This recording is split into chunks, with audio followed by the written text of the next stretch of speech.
आप देखिए, जो तस्वीरें आप देख पा रहे हैं, ये घर का दो हिस्सा, यहाँ से यानी दीवार के उस हिस्से से लेकर और जहां तक आपको ये टूटा हुआ हिस्सा दिखाई दे रहा है, वहां तक ये संतोष दुबे जी का घर है, उनकी जमीन है। लेकिन घर का आधा हिस्सा टूट चुका है, खंडहर में तब्दील हो चुका है। आधे हिस्से में परिवार सहित वो अपना जीवन आगे बढ़ा रहे हैं। उनके लिए एक बड़ा मौका है अयोध्या में भव्य मंदिर का बनना।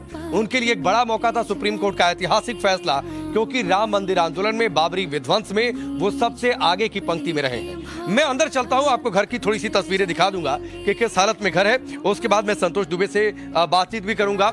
उनके साथ कुछ और सहयोगी भी हैं। आप देखिए, आमतौर पर आप गांव में चले जाएंगे तो आपको इस तरीके के मकान आपको दिखाई देंगे।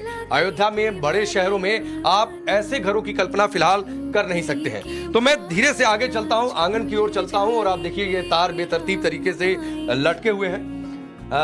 ये एक छोटा सा गलियारा और इसके जरिए मैं आगे बढ़ते हुए घर के अंदर दाखिल होता हूं। ये छोटा सा बाथरूम है।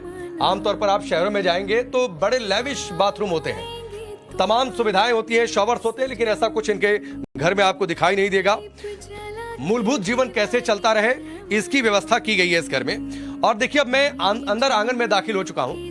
ये एक और टूटा हुआ हिस्सा है घर का, खंडहर में तब्दील हो चुका है। जाहिर सी बात है, रहने लायक नहीं है, इसलिए संतोष दुबे जी अपने परिवार के साथ घर के दूसरे हिस्से में यानी इस ओर वो शिफ्ट हो चुके हैं। लेकिन आप देखिए, ये पूरी तरीके से दीवारें टूटी हुई हैं, झाड़ आपको दिखाई देगा, कई सारे पेड़ आपको दिखाई देंगे, यानी यहाँ रहने की कल्पना कोई कर नहीं सकता है।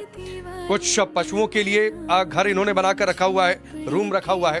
मैं संतोष दुबे जी से आपको मिलवाता हूं और फिर उनसे मैं बातचीत करूंगा। देखिए, संतोष दुबे जी हमारे साथ और उनके सहयोगी साथी रहे हैं। और संतोष दुबे जी, आपका स्वागत है टाइम्स नाउ भारत पर। बाबरी विध्वंस में आप सबसे आगे रहे थे जब ढांचा गिराया गया था। इसके अलावा जब गोली चली थी, तब के मुख्यमंत्री मुलायम सिंह यादव थे, उनके उनके आदेश के बाद जो है, किस तरीके से आप याद करते हैं आज उस दिन को? देखिए, वो जो दौर था वो तो बहुत भयावह था, पर आज जो कुछ हो रहा है ये उसकी भयावहता की परिणति से हट करके इतर उससे भव्यता की ओर अयोध्या और रामलला का वो भव्यतम धाम जिसमें उनका अवतरण हुआ था, तो प्रसन्नता का विषय नहीं, ये परमानंद का विषय है हम सबों के लिए। हमारा जीवन, हमारे जीवन धन प्रभु राम अपने भव्यतम किले में, महल में, मंदिर में, धाम में, आवास में 22 जनवरी को पधारेंगे।